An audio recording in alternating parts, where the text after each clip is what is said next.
بسم الله الرحمن الرحيم. اللهم ارزقني فيه طاعة الخاشعين واشرح فيه صدري بإنابة المخبتين بأمانك يا أمان الخائفين. اعوذ باللہ من الشیطان الرجیم. بسم اللہ الرحمن الرحیم. ماہ مبارک رمضان کے 15ویں دن کی دعا. اللہم ارزقنی فیہ طاعت الخاشعین واشرح فیہ صدری بانابت المخبتین بامانک یا امان الخائفین. اے معبود، آج کے دن مجھے خاشعین کی سی اطاعت نصیب فرما اور اس میں دل دادہ لوگوں ایسی بازگشت کے لیے میرا سینہ کھول دے. اپنی پناہ کے ساتھ اے خوف زدہ لوگوں کی پناہ گاہ. 15ویں روزے کا ثواب پیغمبر اکرم صلی اللہ علیہ وآلہ وسلم نے بیان فرمایا کہ دنیا و آخرت کی تمام حاجتوں کو خدا پورا کر دے گا، اور جناب ایوب علیہ السلام کو جو اجر عطا کیا ہے پروردگار عالم نے، وہ اجر اس دن روزے دار کو عطا کرے گا. پروردگار عالم اس کے علاوہ جو ثواب بیان کیا ہے پیغمبر نے، حاملین عرش اس روزے دار کے لیے استغفار کریں گے، اور قیامت کے دن پروردگار عالم اسے 40 نور عطا کرے گا. 10 داہنے، 10 بائیں، 10 آگے اور 10 پیچھے سے وہ اس کے راہ کو روشن کرتے رہیں گے. دعا میں پروردگار عالم کی بارگاہ میں یہ دعا ہے کہ اللہم ارزقنی فی طاعت الخاشعین. پروردگار ہمیں خاشعین جیسی اطاعت کرنے کی توفیق عطا فرمائے. خاشعین خضوع اور خشوع یعنی پروردگار عالم کی بارگاہ میں تواضع اور انکساری سے کام لینا. عظمت الہی اور پروردگار عالم کی بزرگی اور اس کی کبریائی کے مقابلے میں انسان کو ہمیشہ گویا خود کو چھوٹا اور ناچیز سمجھنا چاہیے. اور نہ صرف سمجھنا چاہیے، یعنی سمجھنے کا تعلق تو وہاں سے ہے کہ جب مثلا ہم آپس میں بات کرتے ہیں کہ ہمیشہ انسان کو خود کو دوسرے سے چھوٹا سمجھنا چاہیے، یعنی حقیقت میں ہو یا نہ ہو لیکن خود کو مثلا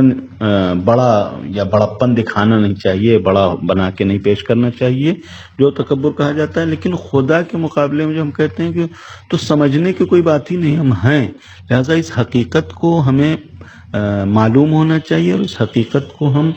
گویا اپنے وجود سے ظاہر کریں کہ خدا کی بارگاہ میں ہماری کوئی حیثیت نہیں ہے. لہذا ایک ایسی حالت پیدا ہو کہ جس میں اکڑ اور تکبر جیسی چیز نہ ہو. خضوع اور خشوع بالکل مقابلے میں ہے تکبر اور غرور کے، کہ انسان اگر اکڑ دکھاتا ہے تو ظاہر ہے کہ پروردگار عالم کی اطاعت سے سرپیچی کرے گا، یا خدا کے مقابلے میں مثلا اپنی بھی رائے پیش کرے گا. کہ جیسے شیطان نے پروردگار عالم نے جب اس کو حکم دیا کہ سجدہ کرو تو اس نے یہ بتانا شروع کیا کہ نعوذ باللہ تمہیں نہیں معلوم کہ ہم کو تو نے آگ سے پیدا کیا ہے اور آدم کو مٹی سے پیدا کیا ہے. اب ظاہر ہے کہ پروردگار عالم کی خلقت کا اگرچہ اعتراف کیا اس نے، لیکن جس وقت شیطان اعتراف کر رہا ہے اس وقت گویا یہ شعور نہیں ہے اس کو، یا یہ سمجھ میں نہیں آتا کہ خدا کو بتا رہا ہے کہ خدایا تو نے ہم کو آگ سے پیدا کیا ہے. تو خدا نے پیدا کیا ہے تو خدا بہتر جانتا ہے، تو جب خدا بہتر جانتا ہے تو تم اس کو نہ بتاؤ. یعنی اگر نعوذ باللہ یعنی خدا کو ایسا یعنی خدا یہ جانتا ہے کہ آگ جو ہے وہ افضل ہے اور آگ سے مٹی کا سجدہ نہیں کروانا چاہیے تو خدا نہیں کرواتا. لیکن خدا کو بتانا اس بات کی علامت ہے کہ شیطان خود کو بھی کچھ سمجھ رہا تھا. بہرحال شیطان کی ہم بہت مذمت کرتے ہیں، اور بہرحال شیطان نے گویا بالکل خدا کے مقابلے میں کھڑے ہو کے خدا کا انکار کیا، خدا کے حکم کا انکار کیا، اور گویا تکبر کا مظاہرہ کیا. لیکن یہ جو رگ ہے، یہ جو ایک صفت ہے وہ ہر انسان کے اندر، ہم جیسے لوگوں کے اندر پائی جاتی ہے کہ خدا کے حکم کے مقابلے میں کچھ راہ فرار اپنے لیے ڈھونڈنے لگتے ہیں، یا ایسا سمجھتے ہیں کہ ہاں ٹھیک ہے خدا نے کہا ہے لیکن بہتر تو یہی ہے کہ جو ہم سوچ رہے ہیں۔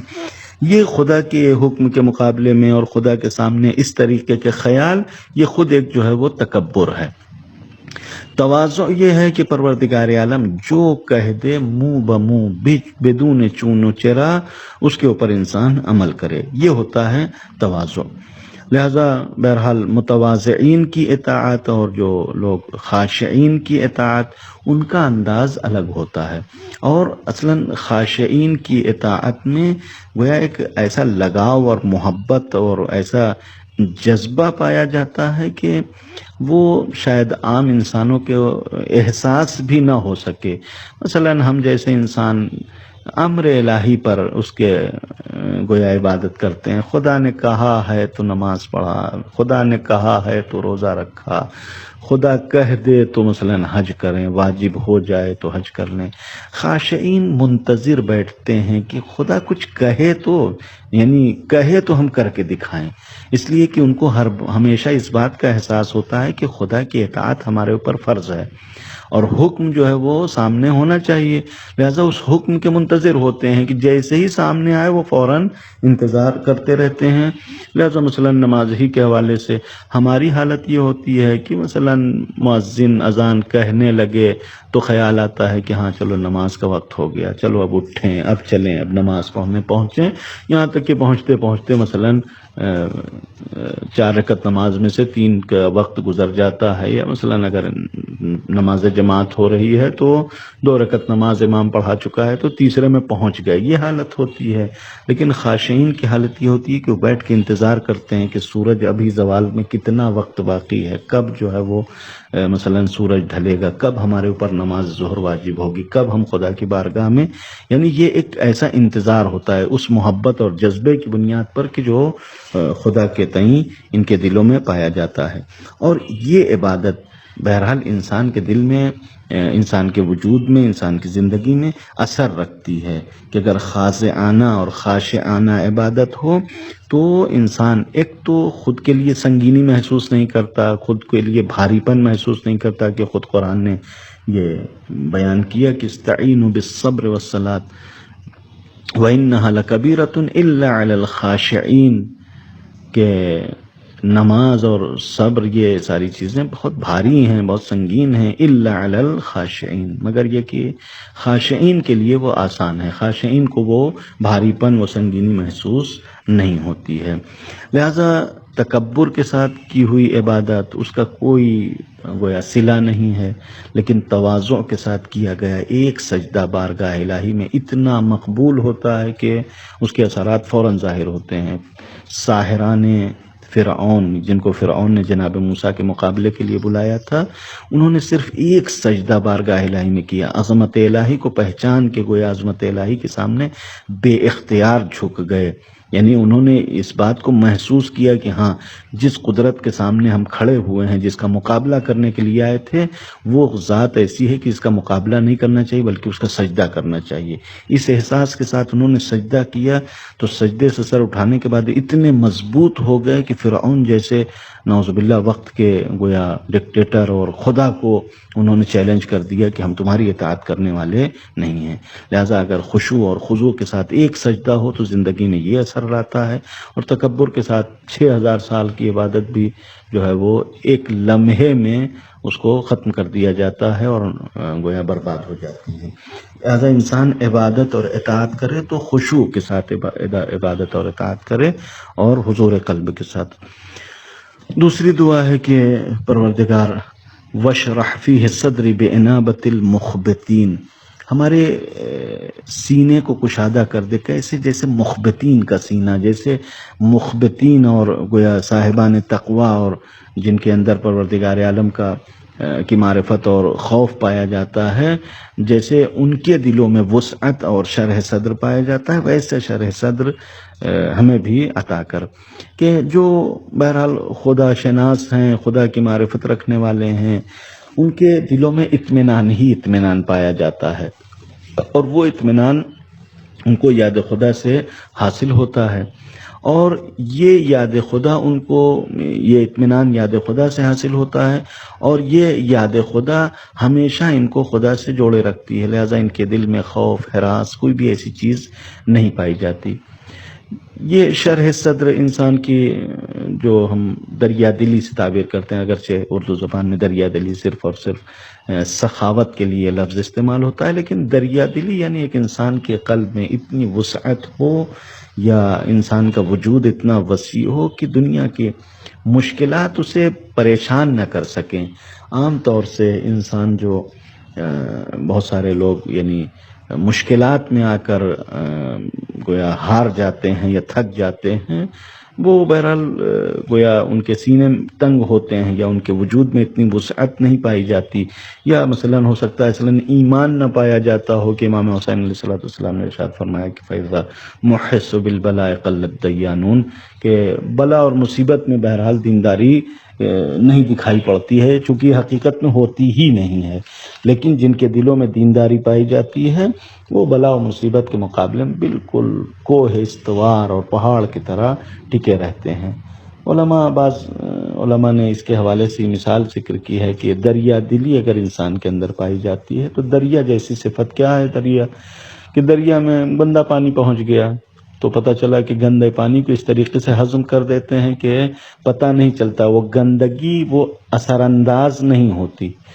یعنی ایک متقی انسان، پرہیزگار انسان، ایک مخبت متقی، وہ ایسا ہوتا ہے کہ ماحول چاہے جتنا گندا ہو جائے اس کے کردار پر ماحول کا گندا اثر نہیں ہوتا ہے، وہ ماحول کو پاک کرنے کی صلاحیت رکھتا ہے، ماحول اس کو نجس کرنے کی صلاحیت نہیں رکھتا ہے۔ یہ شرح صدر کا کمال ہے۔ اس کے مقابلے میں مثلا جو تنگ چھوٹے موٹی جگہیں ہوتی ہیں جہاں کبھی پانی بھر جاتا ہے، وہاں کی حالت یہ ہوتی ہے کہ مثلا ایک چھوٹا سا گڑھا فرض کریں کہ اس میں پانی بھرا ہوا ہے، ایک بڑا سا جانور، بھینس جیسا جانور وہ پہنچا اور اس کے بعد وہ گڑھے میں بیٹھ گیا، جیسے وہ گڑھے میں بیٹھے گا سارا پانی نکل کے باہر ہو جاتا ہے اور اس کے بعد زمین سوکھ لیتی ہے، ختم ہو گیا، سوکھ گیا۔ لیکن دریا میں طوفان آتے ہیں،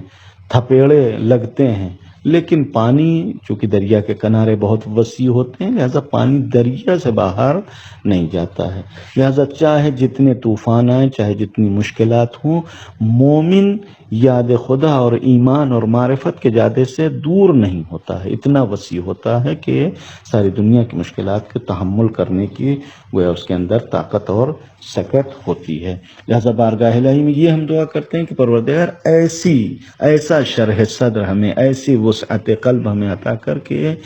جو